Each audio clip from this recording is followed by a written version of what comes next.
editando o debate. Eu, desde o início dessa história toda, tenho mais perguntas do que respostas.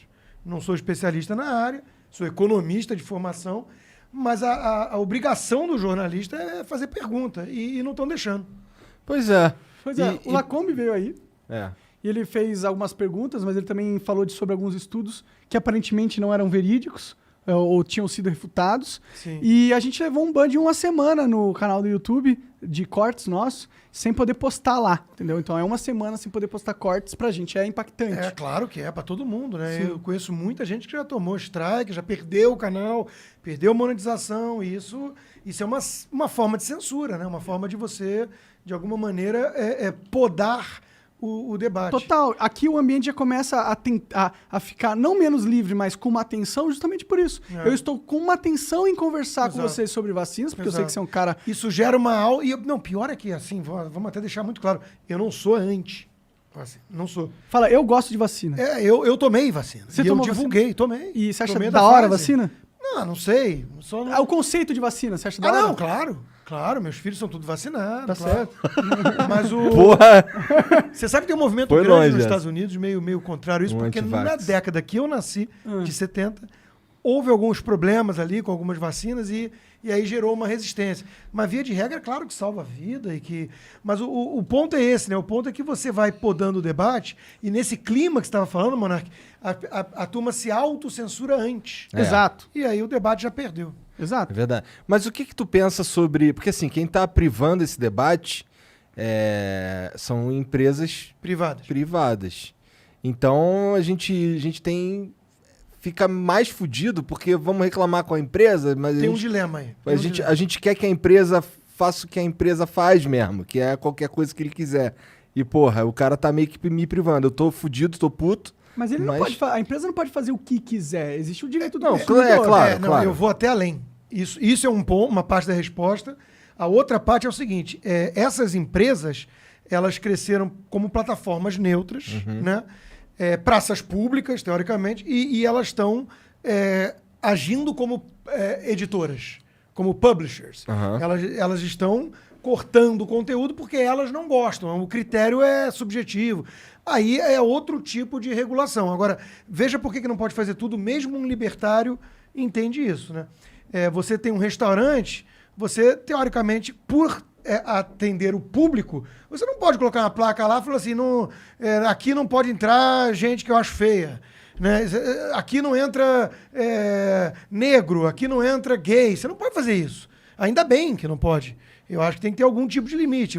O libertário que acha que só porque é empresa privada pode qualquer coisa, é uma visão bonita, utópica, mas na prática dá cagada. Com certeza, também acho. Em teoria, a liberdade de expressão é um direito universal que tem que ser respeitado pelas empresas. Tipo, a empresa não pode invadir a tua casa em prol do produto dela. Tipo, cara, se precisa do seu terreno aí pra montar uma fábrica, vai lá e invade. Não, ele tem certas regras. Então, ele não pode invadir a minha propriedade intelectual, que é a minha liberdade de expressão. É um bom ponto de ver. E além disso, assim, tem aqueles termos de uso que ninguém lê. Aí tem uns critérios que são vagos e elásticos, né? E pouco transparentes. E isso é uma reclamação que muita gente tem feito.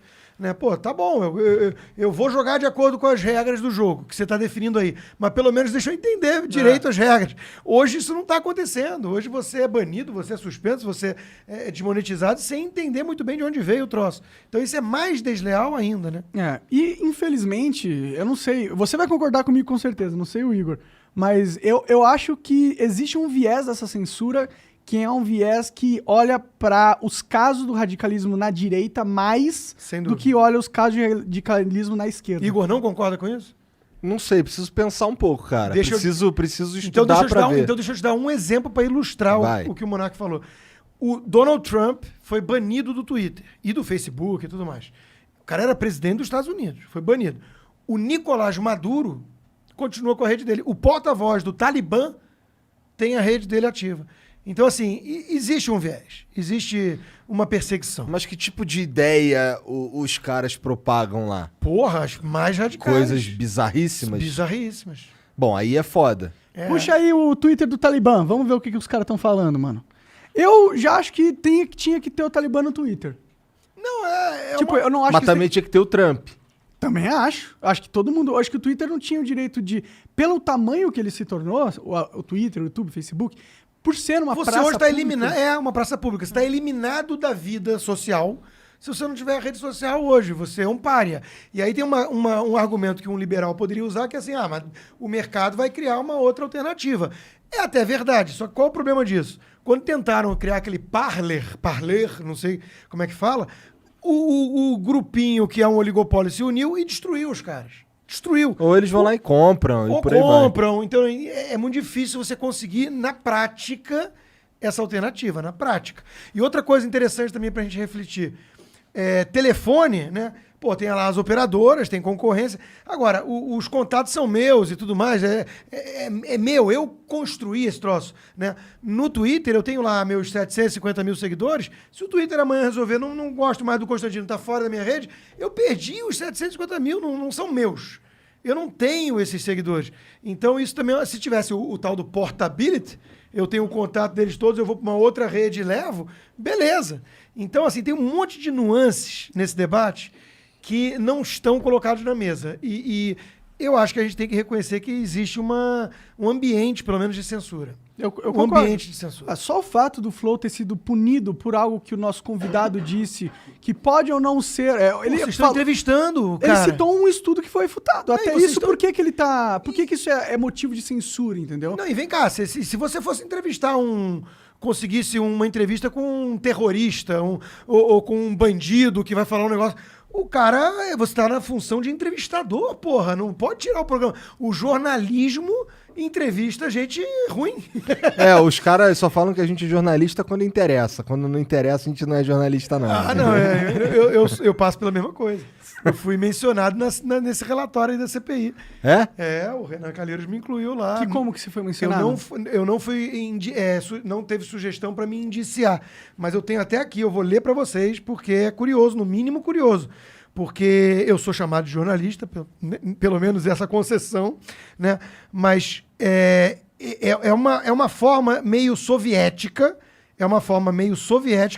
de te expor em praça pública como um mentiroso, é um assassinato de reputação. Rodrigo Constantino, jornalista que ajudou a divulgar durante a pandemia desinformação sobre o uso de máscaras. Eles estão concluindo já que foi desinformação. Eu nem sei o que eles estão querendo se referir aqui. Eu só tenho perguntas sobre máscaras, se é tão eficaz ou não. Perguntas, né?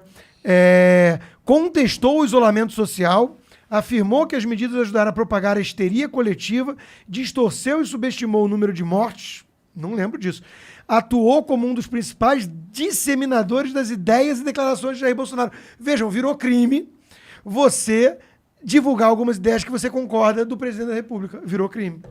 58 milhões quase de eleitores votaram nele. E se você dissemina ideias que o Bolsonaro acredita sobre essa questão da pandemia, você é um criminoso. Isso não está certo. Realmente, o papel da CPI é bem político, né? Total não político. Tem neutralidade nenhuma. Ali. E o STF também não ajuda, né? O STF também é político, né? Na verdade, não existe neutralidade mais no Brasil. Não existe nenhuma neutralidade em nenhum lugar, em nenhuma plataforma, em porra nenhuma. Concordo. Essa é a verdade. E qual é a importância que a gente tem que tirar disso? Tem que ter o tal mecanismo de freios e contrapesos.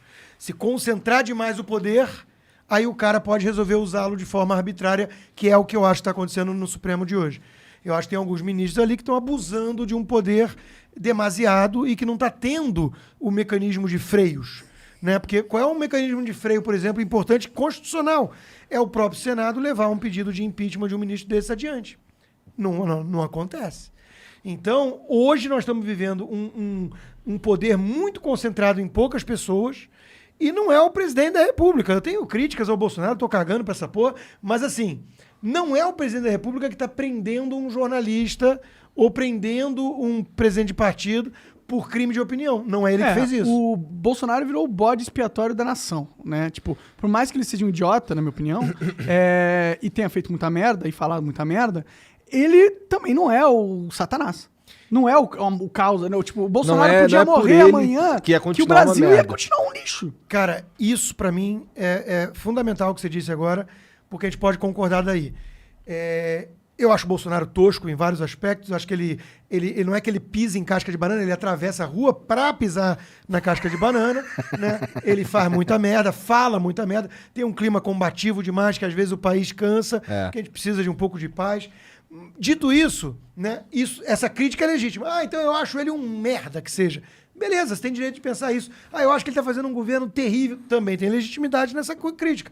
Não dá pra virar e falar assim, ele é o vírus, ele é o coronavírus, e fingir que não tá morrendo gente na Argentina. Isso é sacanagem. Então, a minha principal crítica, e eu sou chamado de bolsonarista, não ligo pra essas porra, mas assim, se você for acompanhar o meu trabalho de fato, né, e eu entendo que não dá pra acompanhar tudo, porque nem eu consigo, eu falo muito, mas assim, a verdade é que eu tô muito mais atacando e criticando os críticos desonestos do presidente, que estão, em vez de fazer crítica construtiva ou legítima, estão demonizando o cara é o Hitler reencarnado, né, por interesses políticos e de poder.